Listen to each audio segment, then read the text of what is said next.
बिस्मिल्लाहिर्रहमानिर्रहीम, अस्सलामु अलैकुम, गुड मॉर्निंग पब्लिक, सुबह बखैर। मैं हूँ रुखमा इरफान मलिक और मेरे साथ मौजूद हैं अब्दुर्रऊफ साहब। अस्सलाम वालेकुम, आप सब लोगों को बहुत बहुत सलाम। और हम इधर सोच रहे हैं कि अब विंटर मनाने की तैयारी कर रहा होगा और हरमीत हमारा जो है वो समर मनाने की तैयारी कर रहा है। आधी शर्ट्स में बैठा हुआ है, आधी स्लीव्स में। हरमीत ये क्या है भाई? अस्सलाम वालेकुम, सत श्री अकाल, गुड मॉर्निंग सर। मैं क्या उसे कहते हैं भाई, जो मिला वही पहन लिया। सोचा भाई अब कोट कहाँ से ले आए, चीज़ें थी नहीं पूरी। ड्राई क्लीनर को सारी चीज़ें दी थी तो मेरे का शर्ट ही काफ़ी है आज। चले ठीक है, के बगैर गुजारा कर लेते हैं। बहरहाल अगर हम मौसम की बात करें तो यहाँ पे भी सर्दियों की जो आमद है उसका सिलसिला शुरू हो चुका है। मौसम कल रात से तूफानी बारिश हुई है और जिसके बाद काफ़ी मौसम खुशगवार तो था ही, लेकिन सर्द हो गया, सर्दी आ गई है भैया। हाँ ठीक हो गया। तो लाहौर का भी मौसम जो है वो खासा तब्दील हो रहा है। अभी भरपूर किस्म की सर्दी तो नहीं आई, लेकिन खुनकी वाले जो असरात हैं वो सुबह और यहाँ पे जो स्टूडेंट्स और तलबात थे जिन्होंने वैक्सीनेशन नहीं करवाई थी, तो वो मरहला जो है बड़ी तेजी से चल रहा है, जो कि अच्छा मेरे ख्याल में, जिसकी वजह से हम देखते हैं कि यहाँ पे कोविड की जो सिचुएशन है वो भी नॉर्मल होती जा रही है और मुख्तलिफ जगहों में लोगों को कायल किया जा रहा है वैक्सीनेशन के हवाले से। तो ये बहुत अच्छा इकदाम है, बिल्कुल अच्छा इकदाम है। और इसी के साथ ही अभी हम डेली डोज की नेक्स्ट स्टोरी पर आएंगे। और नेक्स्ट स्टोरी ये है कि जिस तरह से अब आहिस्ता आहिस्ता सर्दियों की आमद जो है वो स्टार्ट हो चुकी है। हम हरमीत का जिक्र कर रहे थे कि उसके लिए वापस क्या कहेंगे, रिवर्स गियर लगा लिया मौसम यहाँ पे, फिर यही मेरी तरफ ही आएंगी। हम तो वही ट्विटर और सोशल मीडिया पर ये देख रहे थे कि इस्लामाबाद का मौसम बड़ा सुहाना और वहां पर सर्दियों का आगाज तकरीबन हो चुका है, लेकिन ये नहीं एक्सपेक्ट कर रहे थे कि हरमीत आज इस तरह से आएगा। बट एनीवेज ये तो थी मजाक की बात। हम आजाद कश्मीर और यहाँ पर गिलगित बल्तिस्तान का जिक्र करेंगे, जहां पर वक्फे से बर्फबारी का सिलसिला जो है वो जारी हो चुका है। और अगर हम आजाद कश्मीर की वादी लीपा की बात करें तो यहाँ पर खूब जमकर बर्फबारी हुई है। इसी तरह जीबी के कुछ एरियाज ऐसे हैं जहां पर बहुत ज्यादा बर्फबारी हुई है। लोग स्नोफॉल को एंजॉय करने ऑब्वियसली वहां पर जा रहे हैं, लेकिन इसके साथ साथ एहतियात बहुत ज्यादा जरूरी है। अभी थोड़ी देर पहले हम दिखा रहे थे एयर चीफ मार्शल जो हैं वो रिसालपुर में खिताब कर रहे थे और उन्होंने बयान में मेन चीज़ जो थी वो ये कही कि हम किसी भी चैलेंज का मुकाबला करने के लिए तैयार हैं। दुश्मन ये ना समझे कि हम कमज़ोर हैं, हम बहुत मजबूत हैं। तो उसका उन्होंने तस्करा किया, हम वो दिखा रहे थे। अभी हम वापस आ गए हुए और हम चलते हैं। मेरे ख्याल में अब सबसे अहम चीज़ की तरफ चला जाए। बिल्कुल सबसे अहम चीज इंटीग्रेशन, वो जो हमारे पास एक आई हुई है, वो मेरे ख्याल में let's complete the daily dose पर हम उस पर चले जाते हैं। बिल्कुल एक अगली स्टोरी हमारे पास जनाब ये है कि एक ऐसा लैपटॉप अब आ रहा है जो कि इस कंपनी मुतारिफ करवा रही है, जो कि 3D डिस्प्ले आपको देगा। लेकिन नॉर्मली तो हमने जब भी किसी भी चीज़ का 3D डिस्प्ले देखना होता है तो हमें उसके लिए स्पेशल किस्म के ग्लासेस जो हैं वो पहनने पड़ते हैं। सो ये इस किस्म का एक लैपटॉप बहुत जल्द मार्केट में लॉन्च कर दिया जाएगा, जिसमें जब आपने 3D डिस्प्ले देखना होगा तो इसके लिए आपको ग्लासेस की जरूरत नहीं पड़ेगी। सो वही टेक्नोलॉजी में रोज बरोज जिद्दत आती जा रही है। एसर कंपनी का ये लैपटॉप है और एसर कंपनी ने इसको डेवलप किया है। आइंदा चल के मेरे ख्याल में और भी होंगे कंपनियां इसको देखेंगी। पहले तो ये था कि आपको 3D टेक्नोलॉजी पे जब भी आप जाते थे तो आपको ग्लासेस लगाने पड़ते थे।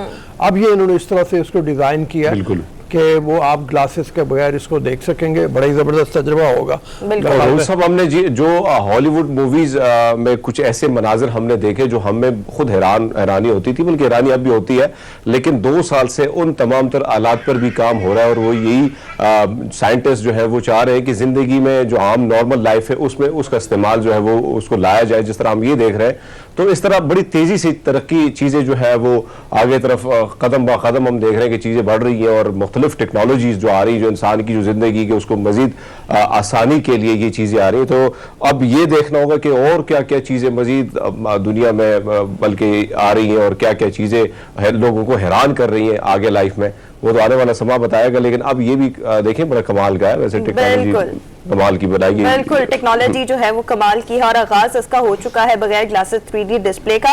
और मेरे ख्याल में आहिस्ता आहिस्ता अब ये कॉमन भी हो जाएगी, थोड़ा सा लॉन्च हो जाएगी उसके बाद। पर हम डेली डोज की आज की लास्ट स्टोरी को आपके साथ डिस्कस करेंगे और वो ये है, अच्छी खबर है कि नादरा के चेयरमैन तारिक मलिक साहब ने एक बहुत अहम ऐलान किया है। और वो ऐलान ये है कि अब जो मैरिड खवातीन हैं वो शनाख्ती कार्ड पर उनको ऑप्शन दी जाएगी। यहाँ तो वो अपना कोई खानदानी नाम यूज कर सकें या अपने वालिद का नाम यूज कर सकें या अपने शौहर का नाम अपने नाम के साथ लगा सकें। होता ये था कि पहले जितनी भी मैरिड खवातीन थी, ये कानूनी तौर पर तो इसमें कोई पाबंदी नहीं थी कि शादी के बाद खावन का ही नाम साथ लगाया जाए, लेकिन इसको फॉलो जरूर किया जाता था। तो इस हवाले से बहुत रिजर्वेशंस भी थे और ऑब्वियसली थोड़ा सा इसमें इबाम भी पाया जाता। सो अब बाकायदा तौर पर यह ऐलान किया जा चुका है कि जो खवातीन हैं वो शादी के बाद भी अपने वालिद का नाम, अपना कोई खानदानी नाम या अपने शौहर का नाम अप टू देयर चॉइस वो आईडी कार्ड पर यूज कर सकती हैं।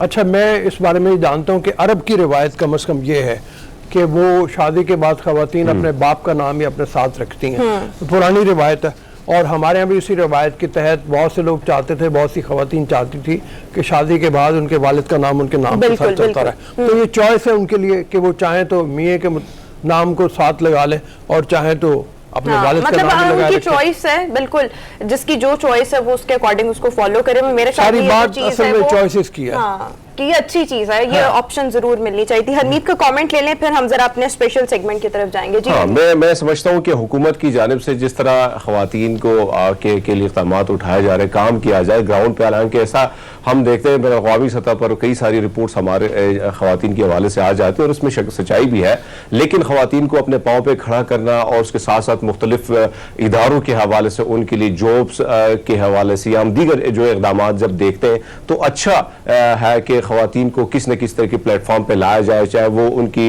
हवाले से अब ये आईडी कार्ड की पाबंदी या कोई कई सारी चीजें, तो उनको एक हक हासिल है कि जैसे वो चाहे अपनी जिंदगी अपनी लाइफ जो है जिस तरीके से वो गुजारना चाहे, हर तरीके का एक तरीकाकार होता है, उस तरीके के ही पर जिंदगी गुजारी जाती है। लेकिन एक अच्छा इकदाम है, मैं समझता हूँ कि आपकी अपनी ख्वाहिश है भाई कि नाम आप अपने हस्बैंड का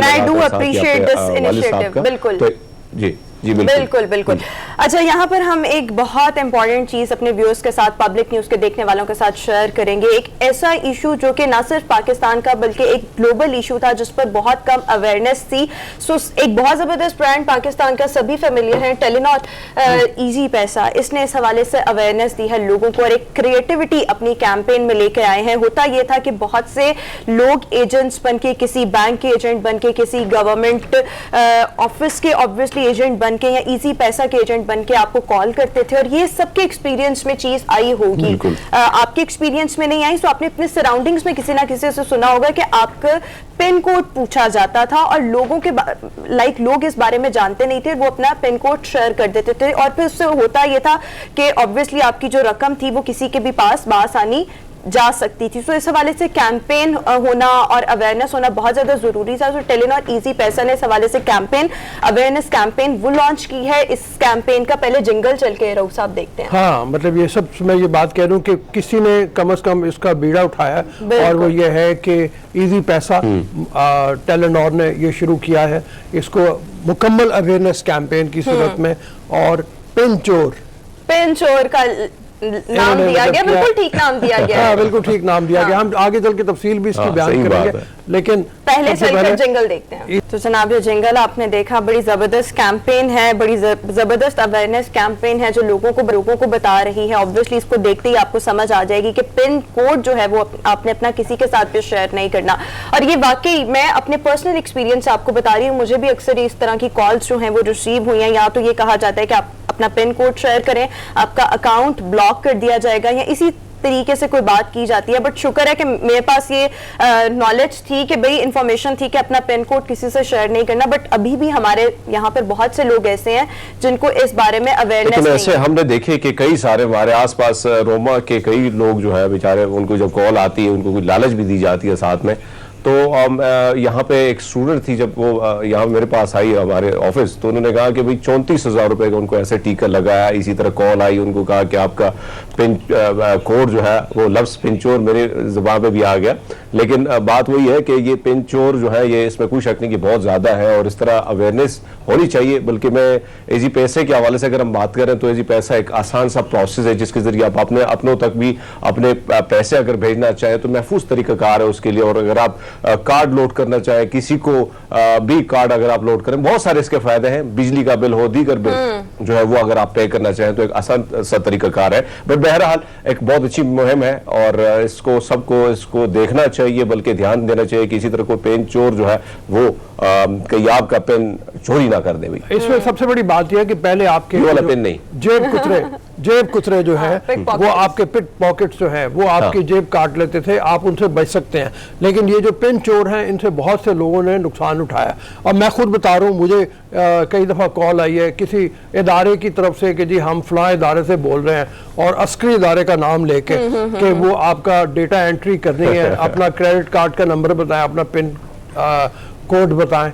तो ये किसी भी सूरत आपने नहीं करना है। और इजी पैसा को बहुत बड़ा क्रेडिट जाता है इस कैंपेन के लिए। ये ग्लोबल फिनोमेना है। सबसे पहले ये है कि आपको जरूरी नहीं कि पाकिस्तान से कॉल आ रही हो, ये किसी और मुल्क से भी आ सकती है। ये करते यही है कि आपका पिन कोड ले लेते हैं और आपके बैंक से आपकी सफाई कर देते हैं, आपके क्रेडिट से पैसे ले जाते हैं। मुख्तलिफ रूप मुख्तलिफ बहरूप इनके होंगे जिसमें आके ये कर रहे होंगे। बिल्कुल बिल्कुल। और आपने पिन चोरों से बचना है। ये मतलब मेरे ख्याल में अब ये कैंपेन जो है, ये एडवर्टाइजमेंट्स जो है वो आपकी स्क्रीन्स पर और इस तरह से चल रहा होगा, तो इससे आपको क्लू भी मिल जाता है कि किस तरीके से जो पिन चोर है वो आपको कॉल करेगा और आपसे पिन कोड मांगेगा। लेकिन आपने अपनी कोई भी इस तरह से जाती इंफॉर्मेशन शेयर नहीं करनी। और आपको खुद तो इंफॉर्मेशन मिल चुकी है, जो लोग भी हमें देख रहे हैं, जिन लोगों ने भी ये जंगल देखा होगा, लेकिन अब आपकी रिस्पॉन्सिबिलिटी ये बनती है कि आपने ये अवेयरनेस दूसरों तक भी पहुंचानी है, ये इंफॉर्मेशन दूसरों तक भी पहुंचानी है, ताकि आप खुद भी महफूज रह सकें और जो लोग भी इसका शिकार हो सकते हैं उनको भी महफूज बना सकें। और दूसरा ये कि हम एक दफा फिर से ऑब्वियसली टेलीनॉर इजी पैसा को थैंक यू बोलना चाहेंगे। इन्होंने एक रीजनेबल, एक रिस्पॉन्सिबल ब्रांड होने का सबूत दिया है और ये जो कैंपेन है बड़े जबरदस्त तरीके से लॉन्च की है। इस पर ऑब्वियसली काम होने की बहुत ज्यादा जरूरत थी, कैंपेन होने की बहुत ज्यादा जरूरत थी, जो कि अब इसका इनिशिएटिव जो है टेलीनॉर इजी पैसा ले चुका है और इनिशिएटिव भी ले चुका है, क्रेडिट भी टेलीनॉर इजी पैसा को ही जाता है। मेरे ख्याल में अभी हम शो में एक ब्रेक शामिल कर लें और ब्रेक के बाद जब वापस T20 वर्ल्ड कप पर डिस्कशन करेंगे। आपसे मुलाकात होगी ब्रेक के बाद। Stay with us. बाद एक बार फिर से शो में आपको खुशामदीद कहेंगे। T20 वर्ल्ड कप का मेला यूएई में सज चुका है और पहला मैच मेजबान ओमान और पापुआ गिनी के दरमियान हुआ और फिर दूसरा मैच बांग्लादेश और स्कॉटलैंड के दरमियान हुआ, जो कि बड़ा जबरदस्त मैच था और स्कॉटलैंड ने ये मैच अपने नाम किया। लेकिन जो असल मैच होने वाला है, पाकिस्तान की टीम का पहला मैच, वो रिवायती हरीफ भारत के साथ होने वाला है 24 अक्टूबर को। और इस मैच को लेके जो थ्रिल है वो अभी से ही हम महसूस कर सकते हैं, तमाम पाकिस्तानी जो इस वक्त अपने अंदर महसूस कर रहे हैं। इस वक्त हमारे साथ sports anchor, sports analyst Mirza Iqbal Baig sahab हमें शो में ज्वाइन करें। Mirza sahab, thank you so much sir, welcome to the show sir. T20 world cup का मेला तो सज चुका है। हम स्पेसिफिकली अगर पाकिस्तान के मैच की बात करें और पाकिस्तानी टीम की बात करें, तो आपको लग रहा है कि पाकिस्तानी टीम फॉर्म में है और जो टीम में कुछ चेंजेस की गई उनका फायदा होगा टीम को? बहुत बहुत शुक्रिया रहमा। सबसे पहले अस्सलाम वालेकुम अब्दुल रऊफ साहब, आप कैसे हैं? और हरमीत आपको भी। और सबको इंतजार है। अब तो अगले इतवार को मैच है, आज पीर हो चुका है और एक हाइप बन रही है। आपने देखा होगा कि भारतीय मीडिया ने जो एक एड बनाया है जिसमें बाय वन ब्रेक अनदर, तो वो टीवी के हवाले से उन्होंने बनाया है कि अगर आप खुदा नखास्ता हार जाते हैं तो दूसरा टीवी तोड़ दीजिएगा। लेकिन ये कि पाकिस्तानी टीम को इस मरतबा मैं समझता हूँ कि एक तो ग्राउंड्स की कंडीशंस का अंदाजा है और विकेट्स का भी अंदाजा है, क्योंकि 3 मार्च 2009 को जब श्रीलंकन क्रिकेट टीम पर गद्दाफी स्टेडियम लाहौर के बाहर अटैक हुआ, तो उसके बाद से पाकिस्तान ने अपनी ज्यादातर क्रिकेट मुत्तहदा अरब अमारात में खेली। तो पाकिस्तानी खिलाड़ी हम आहंग हैं वहां की विकेटों से, वहां के मौसम से, तो ये एक एडवांटेज होगा। लेकिन आप भारत को राइट ऑफ नहीं कर सकते। इस वक्त अगर T20 की आलमी रैंकिंग की बात की जाए तो इंग्लैंड के बाद भारत दूसरे नंबर पर है, पाकिस्तान तीसरे नंबर पर है। तो भारत की टीम को ये एडवांटेज है कि उन्होंने हमसे ज्यादा प्रैक्टिस की है, इसलिए कि इंग्लैंड के दौरे पर थे, वहां मैचेस खेले, फिर आईपीएल में उनके क्रिकेटर्स आए, आईपीएल में वो खेले, वो काफी अरसे से यूएई में, तो इसलिए उनको एक एडवांटेज होगा।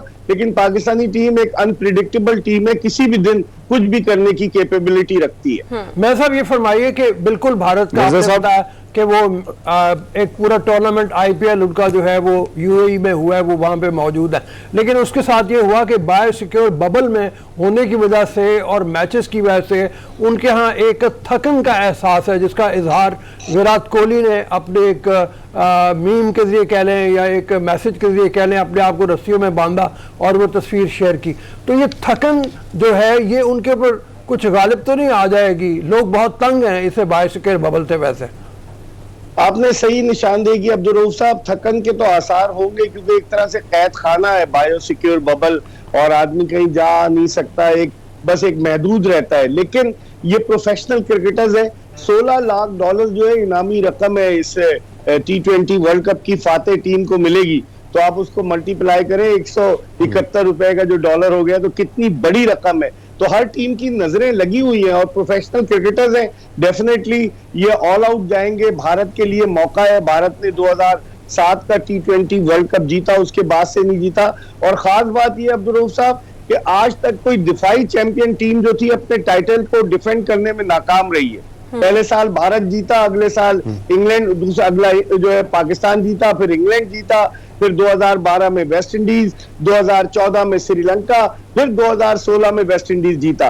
तो भारत की कोशिश यही होगी, ये टूर्नामेंट भारत में होना था, अब ये यूएई शिफ्ट हो गया है, तो उनकी पूरी कोशिश होगी कि थकन को वो बिल्कुल अलग रखकर इस टूर्नामेंट में दिलो जान के साथ जान मारे, ताकि जो उन पर एक टैग लगा हुआ है कि इस वक्त उनकी आईपीएल बड़ी अच्छी है, उनकी टीम बड़ी अच्छी है, तो वो फाते की हैसियत से इस टूर्नामेंट से बाहर आए। ठीक है जी हरमीत।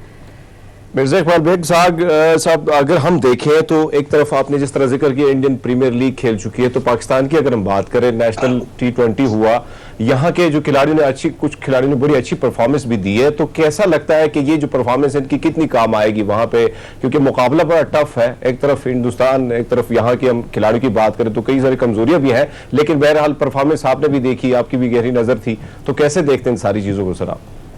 देखिए हरमीत, जो हमारा नेशनल T20 कप था उसके स्टैंडर्ड को आप आईपीएल के स्टैंडर्ड से नहीं आप कंपेयर कर सकते, क्योंकि आईपीएल में इंटरनेशनल क्रिकेटर्स खेल रहे थे।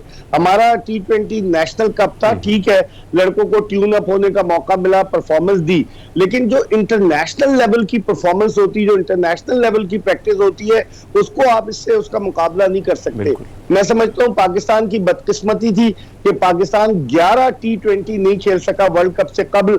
4 वेस्ट इंडीज में थे जो बारिश की नजर हो गए, 5 न्यूजीलैंड के खिलाफ थे, न्यूजीलैंड की टीम पाकिस्तान से चली गई, 2 इंग्लैंड के खिलाफ थे जिसने आने से इनकार कर दिया। अगर ये 11 T20 इंटरनेशनल मैचेस पाकिस्तान को मिल जाते तो हमारी तैयारी बड़ी जबरदस्त होती, लेकिन इसके बावजूद जो 4 तब्दीलियां हुई हैं पाकिस्तानी टीम में, मैं समझता हूं उन तब्दीलियों की वजह से टीम खासी मुतवाजिन नजर आती है। बैटिंग के शोबे में, बॉलिंग में थोड़ा सा हमारे लिए फिक्र की बात है, लेकिन मैं समझता हूं कि पाकिस्तानी खिलाड़ी अच्छा परफॉर्म करेंगे। मेरे साथ बिल्कुल आपने बॉलिंग का जैसे जिक्र किया, मैं इसी तरफ आने लगा था कि आप ये देखिए कि हमारे नेशनल T20 जो है, इसमें हमारे 2 मेन बॉलर्स शाहीन शाह अफरीदी और हसन अली, दोनों ने बहुत रन्स दिए, बहुत मारपीटी, और इसी तरह से हारिस रऊफ की भी परफॉर्मेंस को बहुत अच्छी नहीं थी। तो अब क्या किया जाए, मतलब बॉलिंग के शोबे में जो है कि कितनी ज्यादा कोचेस मेहनत करके इनको दोबारा उस लेवल पे ले आएंगे कि ये अपने आप को बेहतर परफॉर्मेंस के लिए तैयार कर पाए? देखिए अब्दुल रऊफ साहब, ये बात सही है, नेशनल T20 में इनकी मतलब मार भी लगी, इनकी इतनी इंप्रेसिव परफॉर्मेंस नहीं रही, लेकिन जो लेवल होता है ना कि अगर आप इंटरनेशनल क्रिकेट एक मेगा इवेंट खेल लें तो फिर आपकी जो तवक्कुआत, आपका मोरल जो है वो काफी हाई हो जाता है। शाहीन शाह अफरीदी इस वक्त पाकिस्तान का सफ़े अव्वल का बॉलर है, जिस तरीके से वो इंटरनेशनल क्रिकेट में परफॉर्म कर रहा है। हसन अली भी बड़ा जबरदस्त है।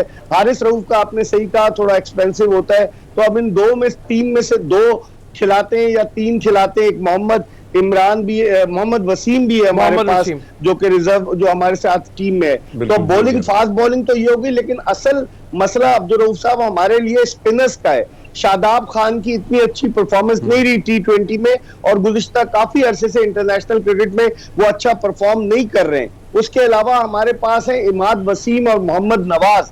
इमाद वसीम के कॉन्फिडेंस को भी इन्होंने हिला के रख दिया है, कभी खिलाते हैं कभी नहीं खिलाते।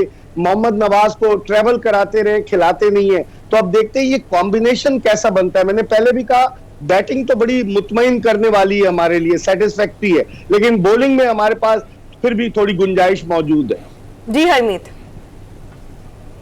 अच्छा सर, अगर हम देखें जिस तरह आपने जिक्र किया स्पिनर के हवाले से, तो अगर हिंदुस्तान के मुकाबले में भी हम वहाँ पे देखें तो बहुत सारे खिलाड़ी हैं, जैसे वो जडेजा है, रविंदर जडेजा, दीगर जो खिलाड़ी हैं, एक तरफ वो है, एक तरफ हम अगर देखें तो हफीज और शोएब मलिक साहब जो है वो भी टीम में शामिल है, तो क्या इनका कोई फायदा हासिल किया जाएगा बॉलिंग के हवाले से?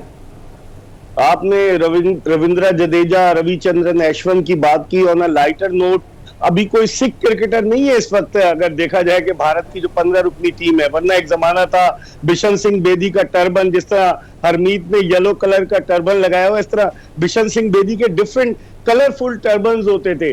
और उसके अलावा बलविंदर सिंह संधू, बेशुमार क्रिकेटर्स आए जिनका ताल्लुक सिख कम्युनिटी से था। हरभजन सिंह, उनको नहीं भूल सकते। लेकिन अब चूंकि इस टीम की अगर हम बात करें, इस टीम में जो है वो रविचंद्रन अश्विन को 4 साल 4 महीने के बाद वापस लेकर आए, और इसी तरीके से रविंद्र जडेजा उनके बड़े सीजन कैंपेनर है। तो इन दोनों का कॉम्बिनेशन, फिर उनके पास 2 लेग स्पिनर है, एक राहुल चहर है, इन्होंने युजवेंद्र चहल को नहीं लिया, राहुल चहर है, और इसके अलावा वरुण चक्रवर्ती है। ये 2 लेग स्पिनर है। तो भारत का कॉम्बिनेशन अच्छा लगता है मुझे स्पिनर्स का। और आप देखें उनके साथ 3 बड़े टॉप के क्रिकेटर्स मौजूद हैं। उनके हेड कोच रवि शास्त्री हैं, अभी उन्होंने राहुल द्रविड़ को भी टीम के साथ लगा दिया है, और महेंद्र सिंह धोनी जो है वो मेंटोर की हैसियत से टीम के साथ हैं। तो भारत की प्लानिंग अलग है, हमारी प्लानिंग अलग है। दुआ करें हमारी टीम इस मर्तबा वो जिंक्स तोड़ने में कामयाब हो जाए कि हम आज तक नहीं जीते T20 क्रिकेट में भारत के खिलाफ। अच्छा, ये फरमाइए, बिल्कुल आपने जैसे कोचेस की बात की है, हमारे कोचेस बिल्कुल नए हैं। अभी हमारे बैटिंग कोच ने कल ही ज्वाइन किया है, और इसी तरह से बॉलिंग कोच मुझे नहीं मालूम वो पहुंच गए हैं, वर्नन फ्लैंडर जो है वो पहुंच गए या नहीं पहुंच गए। लेकिन यह है कि बिल्कुल कोचेस की टीम नई है। ये कितनी मौसर हो पाएगी यहाँ पे आके, इतनी जल्दी तैयारी करवा पाएगी या नहीं करवा पाएगी? देखिए अब्दुल रऊफ साहब, ये डिलेमा है कि हमारे वो 2 कोचेस वकार यूनुस और मिसबाउल हक आखिरी लम्हे पर टीम को छोड़ गए, हालांकि उनको निकाल कोई नहीं रहा था। बड़ा एक उनका ये सडन डिसीजन था, और अब वो बजाय इसके कि वो मैदान में टीम को कोच करते, वो एक प्राइवेट चैनल पर बैठकर जो है ठंडे कमरे में टीम के खिलाड़ियों पर तनकीद भी करेंगे, जायजा भी लेंगे। तो उनके जाने से फर्क तो पड़ा। अगर किसी टीम का कोचेस जो है वो जो 1.5-2 साल से साथ हैं, वो अचानक चले जाएं, फर्क तो पड़ता है। अब देखें वर्नन फ्लैंडर जो आए हैं, उन्होंने कभी T20 क्रिकेट नहीं खेली, वो टेस्ट के बड़े अच्छे बॉलर थे, लेकिन वो पाकिस्तान आए, उन्होंने पाकिस्तानी बॉलर्स को 5-6 दिन टिप दी। कल जिस तरह आपने कहा मैथ्यू हेडन ने ज्वाइन किया, बड़े जारहाना अंदाज से खेलते थे। तो मैं और सकलैन मुश्ताक का हमें एडवांटेज है। सकलैन मुश्ताक क्योंकि इंग्लैंड के साथ कोचिंग कर चुके, स्पिन बॉलिंग की वेस्ट इंडीज के साथ कर चुके, उन्हें इंटरनेशनल कोचिंग का तजुर्बा है। तो मेरे ख्याल में सकलैन मिलकर इनके साथ कोई स्ट्रेटेजी प्लान करेंगे। अच्छा मिर्जा साहब, यहाँ पर आपसे इस हवाले से भी जानना चाहूंगी जी कि अगर हम बाबर आजम की बात करें तो वो पहली बार T20 वर्ल्ड कप के लिए खेल रहे हैं। आपको लगता है कि उनकी कप्तानी में टीम को कोई फायदा होगा? बिल्कुल होना चाहिए। वो इस वक्त दुनिया के सफ़े अव्वल के बैट्समैनों में शुमार होते हैं बाबर आजम, और कप्तानी यकीनन उनको भी वो आहिस्ता आहिस्ता सीख रहे हैं। 2015 में इंटरनेशनल क्रिकेट में आए, फिर 2019 में उन्हें कप्तान बना दिया गया, अभी सीख रहे हैं। मुझे लग रहा है कि इंशाअल्लाह ताला वो एज अ बैट्समैन और एज अ कैप्टन अच्छा परफॉर्म करेंगे। ठीक है जी हरमीत।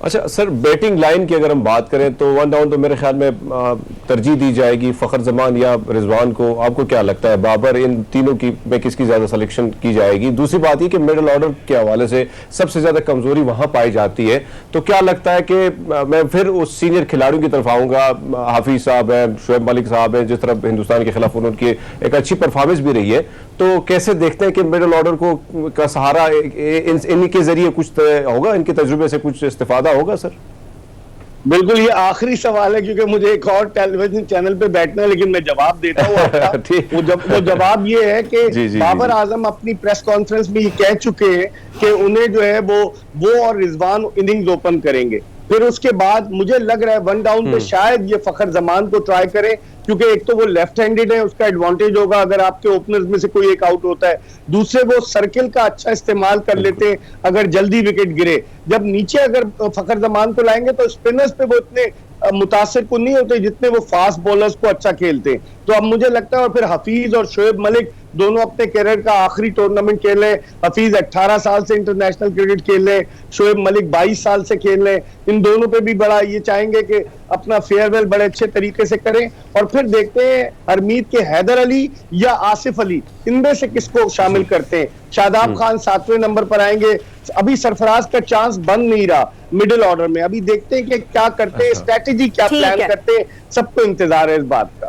ठीक है, thank you so much Mirza साहब, आपने गुड मॉर्निंग पब्लिक के लिए वक्त। जिस तरह से मिर्जा साहब कह रहे हैं कि हमारी पाकिस्तानी टीम बहुत ज्यादा अनप्रिडिक्टेबल है, सो अल्लाह करे कि ये जो आने वाला मैच है, अभी तक तो सबकी नजरें इसी मैच पर जमी हुई हैं जो 24 अक्टूबर को भारत के खिलाफ है। हमने अभी तो सिर्फ बात की है भारत के मैच की, इसके बाद आने वाले दिनों में हमें अगले मैचेस जो बड़े टफ हैं, हमारे सारे मैचेस बड़े टफ हैं, हो या ना हो, बट वो 24 अक्टूबर को जो है ना वो बस पाकिस्तान जीतना चाहिए। बट एनीवेज अभी हम शो में एक ब्रेक शामिल करेंगे, एक ब्रेक के बाद वापस आते हैं कुछ नए मौज़ूआत के साथ। Stay with us.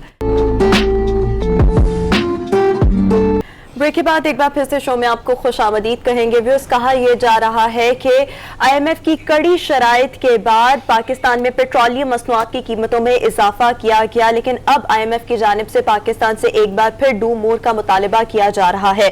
साथ ही साथ ये देखने में आ रहा है कि कर्ज के हुसूल के लिए स्टाफ सतह पर होने वाले ये जो मुज़ाकरात हैं अभी तक किसी मुआहदे तक नहीं पहुंच सके, और पाकिस्तान और IMF एक बार फिर मयारी फ्रेमवर्क पर इनके इख्तलाफात हैं, और साथ ही साथ मईशत के मुस्तकबिल के रोड मैप पर गैर यकीनी की सूरत हाल ताहाल बरकरार है।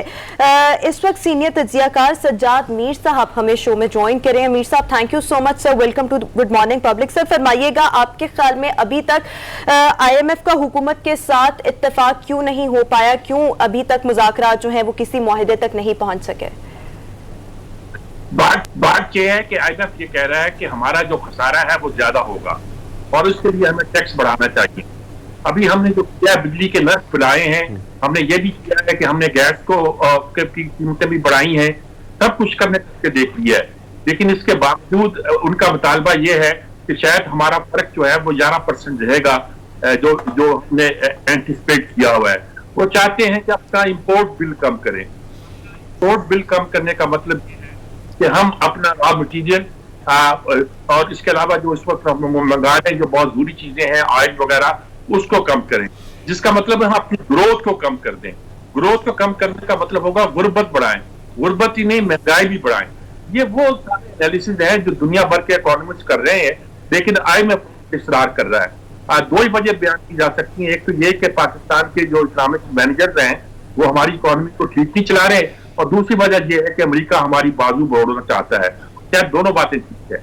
हमें अब तय करना पड़ेगा, जो तय कर देना चाहिए था 3 साल से इन्होंने पैक को रोका हुआ है। 3 साल से हमारा गाठ बना हुआ है। वो ML1 जिसे कहते हैं, पेशावर से लेकर कराची तक रेलवे लाइन का बनना, जो अंग्रेज हमें 2-3 चीजें अच्छी दे गया था, एक आबपाशी का निजाम, एक रेलवे का निजाम, वो तबाह हो चुका है। उसे तक ठीक हो जाना चाहिए था, लेकिन हुकूमत ने पहले डिले की। अब उन बैंकों में कर्जा जो सैंक्शन हुआ पड़ा है चीन के बैंकों में, वो हम ले नहीं पा रहे। कहते हैं IMF कह रहा है कि आप इतना बड़ा कर्जा नहीं ले रहे। अब वो मजीद कह रहा है कि वो कर्जा तो एक तरफ, आप अपनी एक्सपोर्ट को, बाहर से आने वाले पैसे को, इन सब चीजों का मजीद कम करें। इसका मतलब ग्रोथ रेट में कमी और महंगाई में इजाफा है, और ये वो सूरत हाल है जिसकी 100 तारीखें भी दी जाए, पाकिस्तान के हुकूमत इसको सुनने के लिए तैयार नहीं है। सियासी फॉल बैक होगा, उसके लिए हुकूमत को तैयार रहना चाहिए। मीर साहब, ये फरमाइए कि 2 प्रेशर पड़े हुए हैं हम पे इकोनॉमी के लिहाज से और यह हुकूमत के ऊपर मुश्किल के लिहाज से। आप ये कहिए कि एक तरफ तो IMF का प्रेशर है, जैसे आपने बताया कीमतें मुख्तलिफ बढ़ाने के लिए वो कह रहे हैं, अपने बिल्स को, इंपोर्ट के बिल को कम करने की बात हो रही है, एक्सपोर्ट के बिल को कम करने की बात हो रही है। उसके साथ ये हो रहा है कि फजलुर रहमान साहब कल तहरीक की कॉल दे चुके हैं महंगाई के खिलाफ, अवाम दरमियान में पिसे हुए हैं। हुकूमत कितनी मुतज़लज़ल हो सकती है इस मामले में आके, चूँकि इस वक्त अगर देखा जाए तो वो लोग भी जो गवर्नमेंट को बड़ा सपोर्ट कर रहे थे, वो लोग भी खिलाफ हुए हुए हैं हुकूमत के, और उनके सोशल मीडिया के ऊपर जो बयानात हैं वो बड़े सख्त किस्म के आ रहे हैं, क्योंकि महंगाई के हाथों अब बहुत लोग तंग हैं ज्यादा। जी, असल बात बिल्कुल दुरुस्त कह रहे हैं। कल मैं 2-3 ऐसी मीटिंग्स में गया हूँ, ऐसे सर्कल्स में गया हूँ, मुख्तलिफ वाक़यात की वजह से, कहीं शादी थी, कहीं ताज़ियत थी, कहीं कुछ गैदरिंग थी, सियासी गैदरिंग थी। मुझे ये अंदाजा हुआ कि शायद ही कोई शख्स ऐसा हो जो कोई बड़े इत्मीनान के साथ इस हुकूमत को डिफेंड कर सके। मैं तो पहले दिन से कह रहा हूँ कि सी पैक से काटकर IMF के गोद में डालकर इसने अगर जिन मगरबी ताकतों का मकसद को पूरा किया है, उसने पाकिस्तानी अवाम का गला घोट किया है। अब इस वक्त भी मसला अफगानिस्तान का नहीं है, मसला चीन का है। वो समझते हैं कि हमें चीन के करीब भी जाना चाहिए, क्योंकि चीन इस खत्ते पर चाहता जा रहा है। अफगानिस्तान में भी उसी का कब्जा होगा, इस खत्ते पर भी उसकी हुकूमत चलेगी। और ये सारी सूरत हाल जो सी पैक की वजह से पैदा हुई थी, जिसकी वजह से चिड़े हुए थे और मौजूदा हुकूमत ने आके कह दिया था कि हमने इस मनसूबे को मुअख्खर कर दिया कम अज कम 1 साल के लिए, शहजाद दाऊद ने कहा था। वो अब सूरत ये पैदा हो गई है कि वो उनको एक आंख नहीं भा रहा और हमारी मईशत चल नहीं पा रही अगर हम उस मनसूबे को आगे लेके नहीं चलते। लॉजिस्टिक हमने तकरीबन बना ली हुई थी, एनर्जी का मसाइल हल कर दिए हुए थे। आप हमने इंडस्ट्रियलाइजेशन के लिए मुख्तलिफ इकदाम करने थे, जोन बनाने थे, जो हम बना नहीं पाए। वो जोन बनाने पड़ेंगे। हमें चीन के साथ कल तो मदद करनी पड़ेगी ना जी। हमने 3 साल जो उनके साथ किया है वो कम नहीं है। जब सी पैक आ रहा था तब इस पार्टी ने जो अब हुक्मरान है उन्होंने मुजाहरा किया, इस्लामाबाद में धरना दिया, उसको डिले किया और उसके बाद आने के बाद ही सी पैक के खिलाफ प्रोपेगेंडा शुरू कर दिया। इसमें बड़े घपले हुए हैं, ये हुआ है, वो हुआ है, ये हुआ है। अब चीन को क्या पड़ी है जी, वो खुशामदे करता फिरे आपकी। उसने काफी कोशिश करके देख ली है, उसके सफीर ने भी कर दी है। अब आपका अथॉरिटी का जो चेयरमैन है सी पैक अथॉरिटी का, वो खुद कह रहा है कि हमने इस मनसूबे को डिले किया हुआ है। तो उस मनसूबे को डिले करना, IMF के नखरे बर्दाश्त करना, ये दोनों चीजें हैं जिसने तबाह कर दी है। डॉलर की कीमत हमने IMF के कहने पर इतनी गिरा दी, इतनी बढ़ा दी, रुपए की कीमत इतनी गिरा दी कि नतीजे के तौर पर हमारे कर्जे बढ़ गए। नतीजे के तौर पर यह हुआ कि हमने कहा था एक्सपोर्ट बढ़ेंगी, वो तो बढ़ी नहीं, इंपोर्ट बढ़ गई। अब इस वक्त वो कहता है IMF के इंपोर्ट कम करो। इंपोर्ट कम करने का मतलब है कि बिल्कुल स्टैंड स्टिल कर दो अपनी इकोनॉमी को। तो अभी तक जो गैस है कि शायद इस साल 2.9% और अगले साल 3.3% की ग्रोथ रेट हो, एक वर्ल्ड बैंक का अंदाजा था, वो भी नहीं हो पाएगी। यानी कि हमारी ग्रोथ रेट मंथली हो रही है, 1.9 पहले साल हो रही है। ये सारी सूरत ये बताती है कि हमारी मईशत को ठीक करने के जो दावे हैं वो दरअसल दुरुस्त नहीं है। वही तरीका ठीक था कि हम डॉलर को स्टेबल रखते, हम सूद की शरह को बढ़ाते ना, और ये कि हमारे यहाँ जो इन्वेस्टमेंट आ रही थी उसमें तेजी पैदा करते। वो कर्जे कैसे अदा होंगे, सॉवरेन कर्जे अदा हो जाते हैं। जिस तरह आप जिक्र कर रहे हैं, जिस तरह हम देख रहे हैं कि ग्रोथ रेट को कम कर दिया जाए, दीगर चीजें भी हम देख रहे हैं कि पेट्रोलियम मसनूआत की कीमतों को बढ़ा दिया गया है, लेकिन खबरें सर ये भी गर्दिश कर रही हैं कि डिफेंस बजट जो है उसके जो अखराजात है उसमें भी IMF को कंसर्न है कि वो भी कमी की जाए। आपको लगता है कि ये तमाम तर ये जो चीजें अब डिफेंस के हवाले से, दीगर इदारों के हवाले से, तो उसमें भी अमल दरामद होगा? जिस तरह हम पेट्रोलियम मसनूआत और बिजली और गैस की कीमतें बढ़ा रहे हैं, तो अखराजात भी कम किए जाएंगे सर? देखें, वजीर खजाना वहां है, आपके वजीर सेक्रेटरी खजाना वहां है, आपके गवर्नर स्टेट बैंक वहां है, सारी हुकूमत जो मईशत को डील करती है वहां बैठी हुई है और खुशामदे कर रही है। इधर से हम देखिए पेट्रोल की कीमत 10 रुपए बढ़ा चुके, बिजली को 1.37 पे हमने इजाफा कर दिया, और इसके जो इम्पैक्ट है वो तो भाई 1-8 महीने के अंदर सामने आएंगे। अब वो कह रहे हैं कि आपका जो गैप है इम्पोर्ट एक्सपोर्ट का, उसको 11 बिलियन पे लाएं, जो कि 20 बिलियन से बढ़ रहा है। वो नामुमकिन नजर आता है। वो हम लाएंगे तो साथ ये भी कहते हैं कि अपनी टैक्स बढ़ाए, आपका टैक्स रेट आप बढ़ा नहीं पाए, कि सारा करें। हम कहते हैं हमें कुछ वक्त दें, हम सही ट्रेंड पे कर दें। हमसे मुराद है कि हमारे जो वहाँ मुआशी मैनेजर्स हैं वो समझाने की कोशिश कर रहे हैं, IMF मान नहीं रहा। ये सियासी है, मुआशी है, क्या एजेंडा, मैं कुछ नहीं कह सकता। मैं एक बात बड़ी बार बार कह रहा हूँ कि आपने बड़ी हमाकत की थी सी पैक को छोड़कर IMF की तरफ जाने की। आपके पास 2 ऑप्शन थे, सी पैक या IMF। आपने IMF को चूज किया। मगरब का जो दबाव हमारे सर पर है, अब मगरब ये समझता है, अमेरिका मतलब मैं कह रहा हूँ, मगरब एहतियातन कह रहा हूँ, ये समझता है कि ये तो एक धमकी से मर जाते हैं, एक फोन कॉल पे सारे मुतालबे तस्लीम कर देते हैं। मुशर्रफ ने ऐसा इमेज आपका बना दिया है कि अब वो इस बात का मुतालबा करते हैं कि मईशत पे भी हम जो कहते हैं वो करें। मतलब इसका ये है कि अब सत्यानाश कर दे, पहले ही कर चुके हैं, सवा सत्यानाश कर दे, यही मैं कह सकता हूँ। अच्छा मीर साहब, हमने हमेशा देखा है कि IMF की जानिब से जब भी कड़ी शराइत लागू की जाती हैं, हम जितने मर्जी मुज़ाकरात कर लें, आखिरकार हम उन्हीं शराइत को मानते हैं। अब भी यही हो रहा है, तातुल तो आ रहा है, लेकिन आपको क्या लगता है मौजूदा सिचुएशन ये जब थोड़ी सी क्लियर होगी तो फिर पाकिस्तान को IMF की ही शराइत मानना पड़ेंगे? लगता है यही जी शराइत मानना पड़ेगी, आपको टैक्स बढ़ाना पड़ेगा जिससे लोग और चीज छूटेंगे। अगर आपने इंपोर्ट में कमी कर दी तो उसके नतीजे के तौर पर आपको ग्रोथ रेट में कमी करना पड़ेगी, यानी आपका तेल कम आए, आपकी मशीनरी कम आए, आपका मटेरियल कम आए, क्योंकि छोटी मोटी चीजें तो पहले मार्केट में नहीं है, पहले ही हमने पाबंदी लगा रखी है। अब वो ना अगर आएंगी तो आपकी मईशत तो डामाडोल हो जाएगी। 4 महीने में इंपोर्ट बढ़ी है इसलिए कि आप कहते थे कि हमारे कारखाने चल पड़े हैं, हमारा ये हो गया वो हो गया, अगर उसमें भी कमी आएगी तो ऐसी कैसी हो जाएगी। बहुत मेहरबानी, थैंक यू सर, बहुत शुक्रिया आपके टाइम के लिए। मैं ख्याल में चलते हैं एक ब्रेक की तरफ। बिल्कुल, अभी हम शो में एक ब्रेक शामिल करते हैं, ब्रेक के बाद वापस आएंगे, कुछ मजीद टॉपिक्स को आपके साथ डिस्कस करेंगे। Stay with us.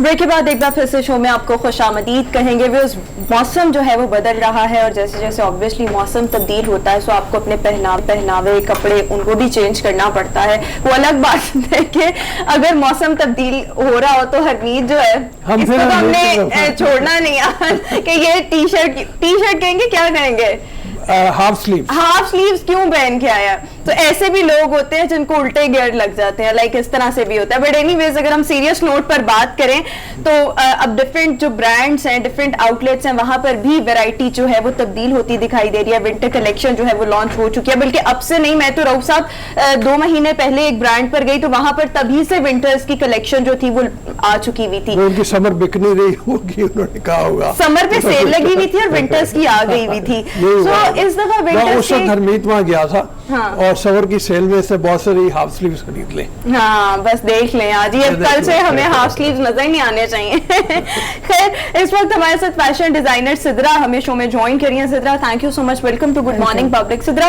अगर हम पाकिस्तान की बात करें तो वेस्टर्न ईस्टर्न दोनों चलते हैं ना विंटर्स में, लेकिन अगर ईस्टर्न कट्स की बात करें, वेस्टर्न की बात करें तो वेस्टर्न तो मुझे लगता है रेडी टू वेयर ही ज्यादा अच्छे लगते हैं, लेकिन ईस्टर्न कट्स को अगर देखें तो किस किस्म के कट्स जो हैं, किस किस्म के डिजाइन जो हैं वो इस वक्त विंटर्स के लिए इन है? अच्छा, आजकल का जो ट्रेंड है वो इस तरह है कि आजकल हर एक चीज चल रही है। लाइक अगर हम डिजाइन्स की बात करें तो आजकल हम लोगों को एक हर तरह के लोग मिलेंगे। कुछ लोगों को बोल्ड डिजाइन्स पसंद होंगे, कुछ लोगों को डार्क कलर्स पसंद होंगे, कुछ लोगों को बहुत माइनर से डिजाइन्स पसंद होंगे।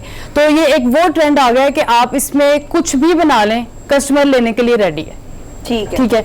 जैसे अगर हम लोग कुछ ब्रांड्स की बात करें, ठीक है, जैसे सितारा है, फिरदौस है, ये लोग जब थे ना, ये लोग एक स्टार्ट में जो उन्होंने कॉन्सेप्ट स्टार्ट किया था ना, अभी तक ये लोग वहीं पे ही हैं और इनको परचेज करने वाली जो है ना कैटेगरी वो एक ही है। बट अब आपको पता है ट्रेंड चेंज हो गया है तो लोगों की चॉइस भी चेंज हो गई है। ठीक, आपका जो ब्रांड है वो क्या है और उसमें मतलब किस तरह की चीजें ज्यादा बना रही है विंटर के लिहाज से आप? अच्छा, जो मेरा है, मैं बना रही हूँ कैजुअल वेयर्स बना रही हूँ। ठीक है, मैं ज्यादा काम कर रही हूँ प्रिंट पे। ठीक है। अच्छा, अब इसमें ये एक चीज आ जाती है कि प्रिंट भी कुछ लोगों को किसी और टाइप के पसंद है और मेरा जो मेन टारगेट है ना वो है 18 to 30 इयर्स के लोग। ठीक है। उन लोगों की पसंद को सामने रख के मैं डिजाइन्स बनाती हूँ कि इन लोगों को कलर्स किस तरह के पसंद है। खवातीन के लिए आप डिजाइन कर रही हैं, तो क्या आजकल जो डिमांड है क्योंकि आपके एरिया में चॉइस के अकॉर्डिंग बना रही हूँ, तो ज्यादा डिमांड कस्टमर की तरफ से किस चीज की आ रही है? विंटर में ज्यादा डिमांड होती है डार्क कलर्स की। ठीक है, डार्क कलर्स हो, आप लोगों के जो डिजाइन है वो बोल्ड डिजाइन हो। अच्छा, बोल्ड डिजाइन से आपका क्या मतलब है? बोल्ड डिजाइन से मतलब ये है कि आपके डिजाइन थोड़े बड़े बड़े हों। लाइक आपका जो एक प्रिंट का जो एक है ना, आपका एक शर्ट, वो पूरी एक भरी डिजाइन, पता चले कि ये एक प्रिंट का डिजाइन है। लाइक एक एम्ब्रॉयडरी जब आती है ना तो उसमें आप एक स्पेस खाली भी दे देते हो ना, लाइक नेक लाइन आपकी बन गई है, आपने दामन खाली दे दिया तो वो चल जाता है। लेकिन आपने जब प्रिंट देना है ना तो आपके पूरे ड्रेस पे एक नजर आना चाहिए कि इन्होंने एक प्रिंटेड डिजाइन पहना हुआ है। कपड़ा कौन सा आजकल? लिनन चलती है मोस्टली। लिनन आजकल जो ट्रेंडिंग है वो लिनन है, क्योंकि आगे फिर सीजन चेंज होगा, फिर आगे खद्दर और डिफरेंट टाइप के आ जाते हैं। लिनन के साथ अब एक नया फैब्रिक आ गया है। जी। अच्छा, वैसे आपने जिक्र किया कि 30 साल तक ही आप जो फैशन है आपने रखा है, तो बेचारी 30+ से आपका क्या कौन सा मसला है? दूसरी बात ये है कि वो भी इंतजार कर रही है कि अच्छे अच्छे ब्रांड्स आप दे रही है मार्केट में और आप कह रही है 30 तक ही। दूसरी बात ये कि अगर हम सर्दी आती है तो कई सारी कीमतें जो है, अगर पहनावे के हवाले से बहुत सारी चीजें आपने खरीदनी होती है, जैकेट्स है, स्वेटर्स है, तो उसी के साथ साथ जो कपड़े हैं, सूट्स वगैरह अगर आपने सिलवाने हैं तो उसकी जो प्राइस है वो कितनी होनी चाहिए? नॉर्मल मेरे ख्याल में अगर जो कीमत है, आप लोगों की क्या प्राइस आप लोगों ने रखी है, क्योंकि अखराजात तो वैसे सर्दियों में बढ़ जाते हैं। जी, मैं ये बताती हूँ, इसका ये सीन है कि जो मेरा है ना, जो मेन पर्पस वो सिर्फ ये है कि मैं एक दफ़ा कस्टमर की सेटिस्फेक्शन के लिए मैं उनको डिजाइन बना के दूं, क्योंकि आपको पता है आजकल हर एक बंदा ब्रांड कॉन्शियस हो गया।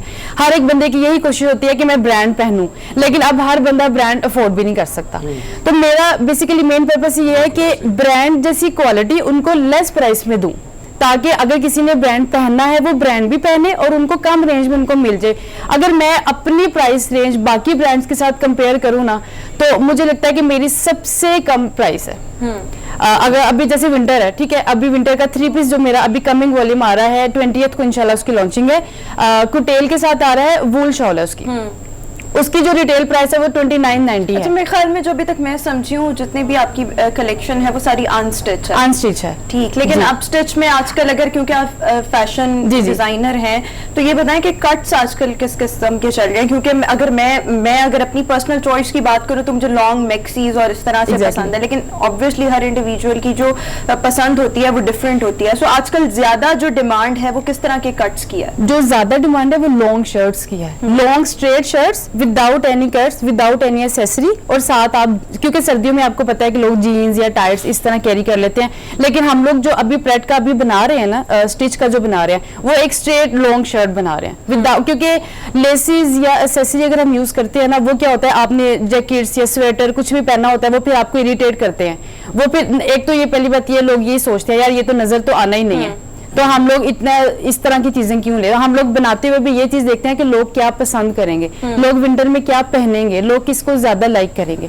तो उस लिहाज से हम लोग एक सिंपल एक लुक दे रहे हैं। विंटर में सिंपल लुक ही आती है, बिकॉज शॉल और जर्सियां स्वेटर सबने पहनी हुई होती हैं, तो आपको वो एक डिजाइन वो स्टाइल नजर नहीं आता। ठीक है, और ये जिस तरह से आप कह रही हैं कि बड़े कम कीमत में आपके जो कपड़े हैं वो अवेलेबल हैं, तो ये बताएं कि ये क्या किस रेंज में आप प्रोवाइड करिए? मैं 2500 to 3000 के अंदर रह के ही काम करती हूँ, क्योंकि ये एक ऐसी रेंज है जो हर बंदा अफोर्ड कर सकता है।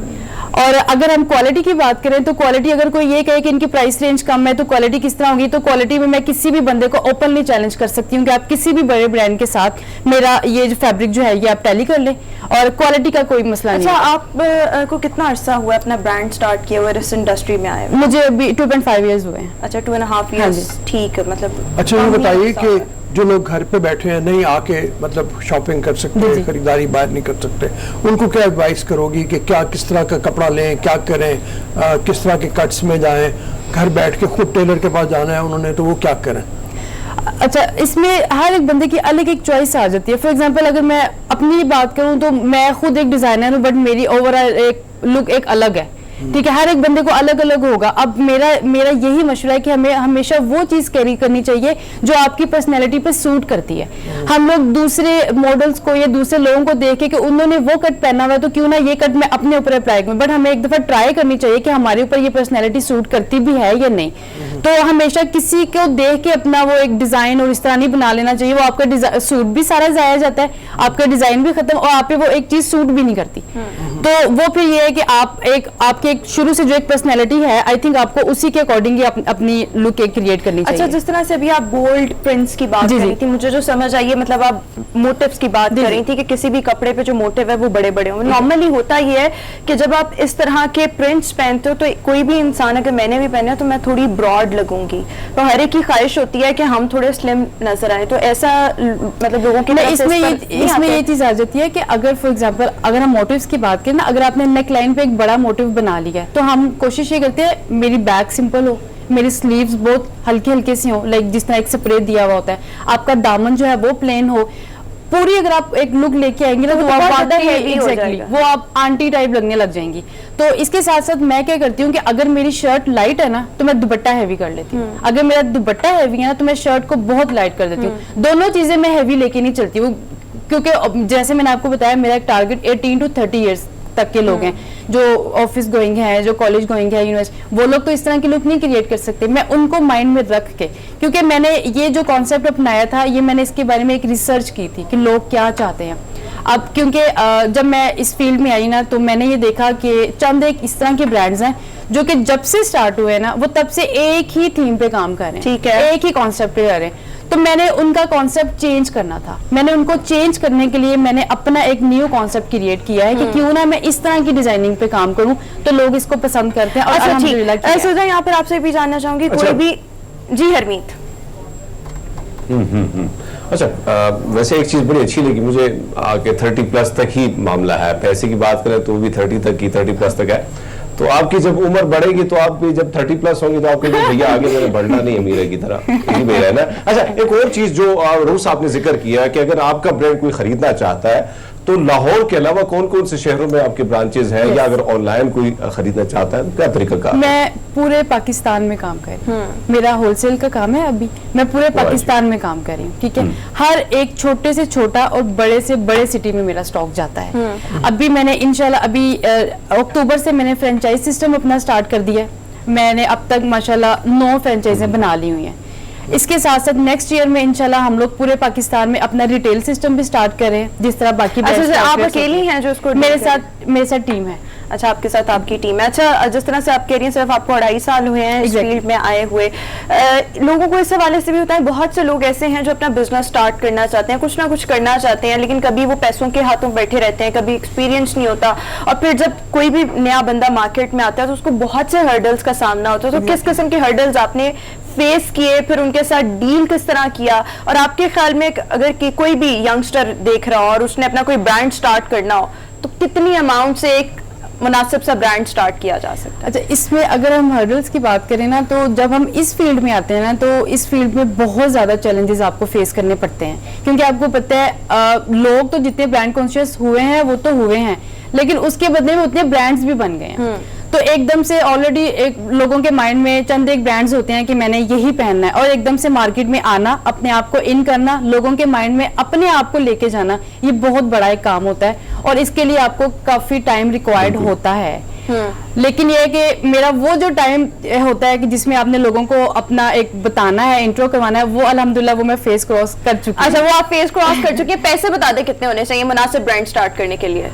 आप अगर आपने स्टार्ट करना, आप 5 लाख से भी स्टार्ट करते हैं, बट इट डिपेंड्स कि आपकी क्वांटिटी कितनी है, आपका। अच्छी बात यह है कि माशाल्लाह नौजवान है, और नौजवानों के लिए ये एक मशाल राह है। इन्होंने जिस तरीके से काम किया, तो मैं इस हवाले से आपको मुबारकबाद पेश करता हूँ कि आपने बहुत छोटी उम्र में मतलब वो किया, और छोटी उम्र के ही लोग रखे हैं। हरमीत को बड़ा एतराज है 30 तक सवाल मैं एक आंसर ये देती हूँ कि अगर मैं जेंट्स का स्टार्ट करूंगी फिर मैं 30 क्रॉस कर जाऊंगी। चलें, ठीक है। Thank you so much Sidra, आपने हमेशा में ज्वाइन किया। फिर हम इंतजार में होंगे।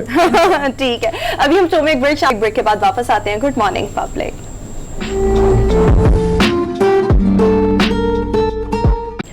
ब्रेक के बाद एक बार फिर से शो में आपको खुश आमदीद कहेंगे। एक अहम खबर अभी आपके साथ शेयर करेंगे कि अमेज़ॉन की ऑडियो बुक सर्विस ऑडिबल और डिफरेंट जो फ़ोन ऐप्स हैं जो कि कुरान पाक या बाइबल को रीड करके सुनाती थी और इनको मतलब लिसनिंग के लिए भी होती थी, इनको एप्पल स्टोर से रिमूव कर दिया गया है। और ये कहा जा रहा है कि ये चाइनीज़ गवर्नमेंट की रिक्वेस्ट पर इनको रिमूव किया गया है। इसकी डिफरेंट वजूहात हैं, कुछ परमिशन के मसाइल थे और कुछ और भी रीजंस थी। वो रऊफ साहब आप जरा बेहतर तरीके से बता सकते हैं? ठीक है, रिमूव करने की बुनियादी वजह तो बहरहाल चाइना का अपना कानून है, वो किसी भी मजहब की प्रमोशन नहीं करने देते, लेकिन जो दूसरे मज़हब के और ह्यूमन राइट्स के लोग हैं उनको ये एतराज़ इस पे होगा कि मज़हब को खुल्लम खुल्ला या आज़ादी के साथ काम करने की इजाज़त क्यों नहीं दी जाती। तो ये एक रिस्ट्रिक्शन है, सख्ती है, लेकिन चाइना सुनता नहीं है। चाइना मतलब हमारा दोस्त, और ये सिर्फ हुआ भी सिर्फ चाइना में है और कहीं से नहीं हटाई गई, सिर्फ चाइना में हटाई गई है।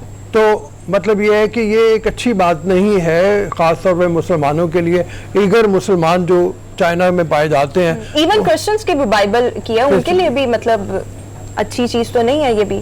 हाँ, हरमीत का भी कमेंट ले लेते हैं। हरमीत, आपने सुन ही लिया कि किस तरह से चाइना में, वो सब आपने दुरुस्त फरमाया कि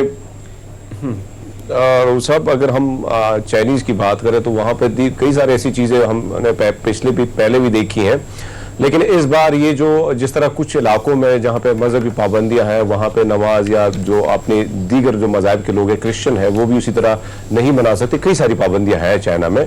अब उनका ख्याल है कि उनको उनकी रियासत को जो है जिस तरह वहाँ पे हम देख रहे हैं कि मुसलमानों की एक बहुत बड़ी तादाद बढ़ रही है, तो साथ साथ में दीगर मज़ाहब के लोग भी इन हो रहे हैं और चाइनीज़ ये नहीं चाह रहे। इसी आपकी बात दुरुस्त है कि उसी उनको पाबंदी लगाना या उनकी जो कवानीन है वो खासी सख्त है, लेकिन वहाँ के जो रहने वाले क्रिश्चियन है या मुसलमान है, दोनों के लिए मसला होगा, क्योंकि आजकल टेक्नोलॉजी का दौर है। कई जगह पे आप जाते हैं तो कुरान शरीफ या बाइबल अपने साथ नहीं लेके जा सकते, तो वहाँ पे मोबाइल जो है वो करामत साबित हो जाता है। तो वहाँ पे मैं समझता हूँ कि उनके लिए काफ़ी सारे जो हार्डल्स हैं उनमें मजीद इजाफा होगा। वैसे तो नहीं होना चाहिए, लेकिन चाइना है, क्या कर सकते हैं, उनका कानून है और उनके कवानीन हमेशा उन्होंने अपनी मनमानी हमेशा कई चीज़ों में की है। सो एनी हाउ अफसोसनाक खबर है। बिल्कुल अफसोसनाक खबर है। इसके साथ एक छोटी सी चीज और ऐड कर लें, और वो ये है कि मेरे पास एक खबर है कि आधे से ज्यादा बरतानवी पाकिस्तानी जो हैं वो अपने कजन से शादी करते हैं, और बहुत से खानदानों में एक रिवायत है, रिवायत पसंदी अभी तक वहाँ पे ख़त्म नहीं हो रही, और जिनकी बुनियाद के ऊपर उनके यहाँ जेनेटिक मसाइल पैदा होते हैं, और 1/3 से ज़्यादा बच्चे ऐसे हैं जो 5 साल की उम्र से पहले ही फौत हो जाते हैं। ये पाकिस्तान में भी बहुत ज़्यादा है कि जेनेटिक जो प्रॉब्लम्स खड़ी होती हैं शादियां करने वाले बच्चों के लिए, उनसे। हमारे पश्तूनों में एक बहुत बड़ी रिवायत है पुरानी, जो आज भी हम देखते हैं, वहाँ पे जो कज़न मैरिज है बहुत ज़्यादा है, और वहाँ अगर हम देखें तो बच्चों की माजूर बच्चों की भी एक तादाद बढ़ती जा रही है। ये एक सीरियस इसको देखना होगा, क्योंकि जो कज़न मैरिज है वहाँ पे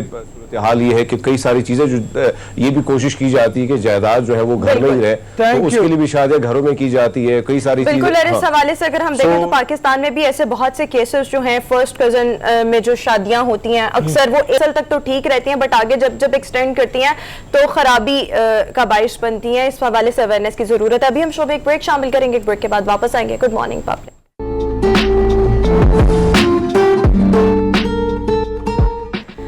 ब्रेक के बाद एक बार फिर से शो में आपको खुशामदीद कहेंगे। व्यूअर्स, रबीउल अव्वल का बाबरकत महीना और आज हमारे साथ फिर एक नातख्वाह मौजूद हैं, हाफिज बाबर हुसैन साबरी।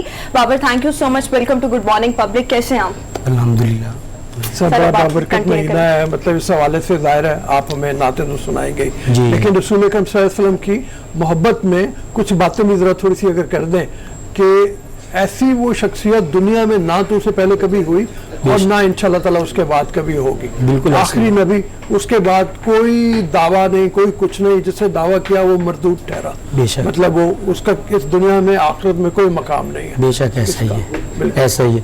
ये तो हमारे लिए बड़ी सादत की बात है कि हम उनकी उम्मती हैं जो खातमुन नबिय्यीन हैं, और हमारा ईमान भी यही खत्म नबूवत पे है।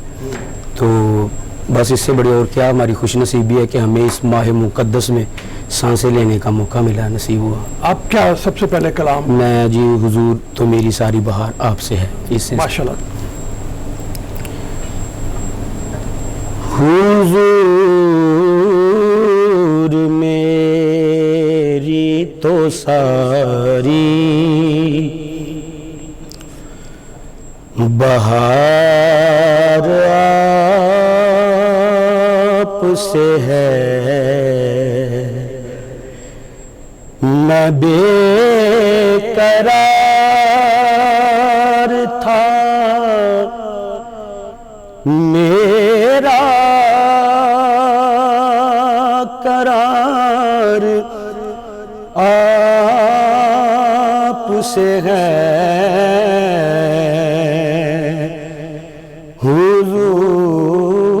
हुजूर मेरी तो सारी बहार आपसे है,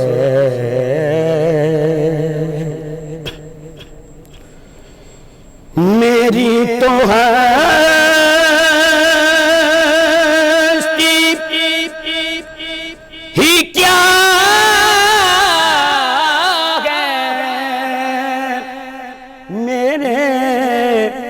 गरीब नवाज,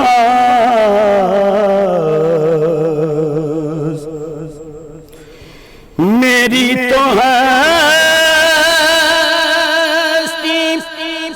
ही क्या गैर मेरे गरीब नवाज,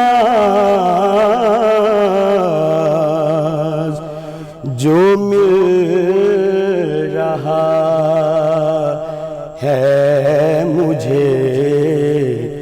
सारा प्यार आपसे है, मैं बेकरार था, मेरा करार आपसे है, हुजूर मेरी तो सारी गुनाहगार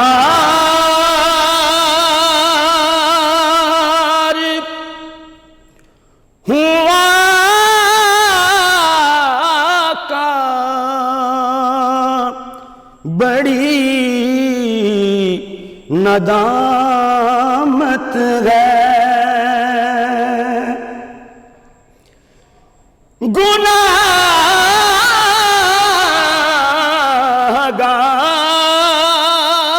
गुनाहगार हुआ का बड़ी नदामत है, कसम खुदा की ये मेरा वकार आपसे है, मैं बेकरार था, मेरा करार आपसे है, हुजूर मेरी तो सारी बहार आपसे है। माशाल्लाह, बड़ा ज़बरदस्त मतलब आपने पेश किया। ये कलाम जो है ये आप उस्ताद जो थे उनसे मतलब आपके चलता चला आ रहा है, आगे खुद सेलेक्ट करते हैं, कैसे करते हैं? जी ऐसे ही है, क्योंकि जैसे जैसे फरमाइश होती है फिर पब्लिक की भी उस हिसाब से फिर हमें देखना पड़ता है, फिर कलाम की सिलेक्शन करके अपने खुद उसको तैयार करना होता है। अच्छा, आप हाफिज हैं, पहले आपने कुरान हिफ्ज़ किया, उसके बाद इस तरफ को आए। जी ऐसा ही है, ठीक है ना? मैं बचपन से ही पढ़ रहा हूँ जी, हुजूर की सना हिफ्ज़ से पहले पढ़ रहा हूँ, यानी ये मेरे लिए सादत की बात है, जब से मैंने आंख खोली है हुजूर का जिक्र कर रहा हूँ। जी हरमीत। अच्छा, मुझे बहुत अच्छा लगा जो मिल रहा है वो प्यार आपसे है। यकीनन एक अजीम शख्सियत के हवाले से हम जितने भी गुण गाए उनके बहुत कम है, लेकिन आपकी आवाज़ माशाल्लाह बहुत ही बरकत और वैसे बड़ी कमाल की है। कुछ अच्छा सा और आपसे सुनना चाहेंगे। ठीक, हरमीत की भी फरमाइश, अगली नात आप कौन सी पेश कर रहे हैं? मैं जी हफीज़ ताइब साहब का कलाम है, शौकों ने आज इज्ज के सांचे में ढल। ठीक ठीक।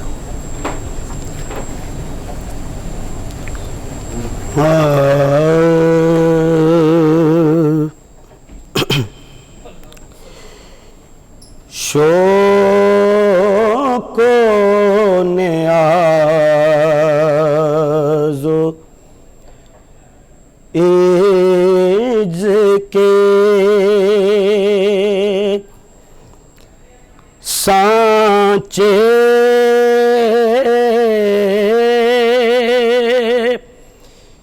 में ढल के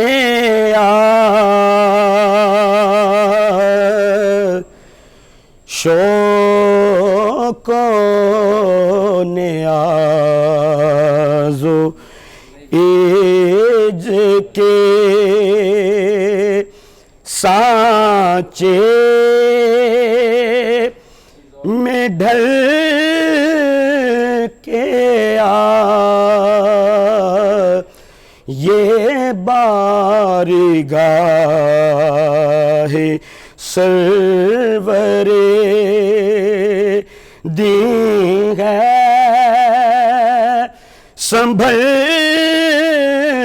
के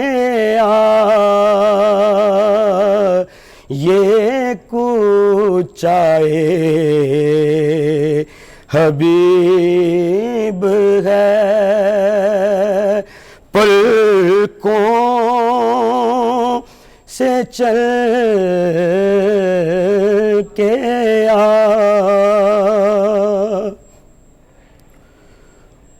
उम्मत के औलिया भी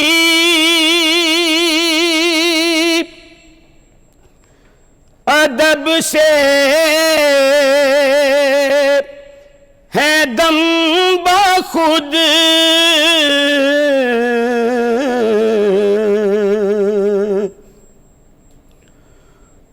उम्मत के औलिया भी अदब से है दम बखुद, ये बारगाह सरवरे दी है संभल के आ, ये कूचाए हबीब है।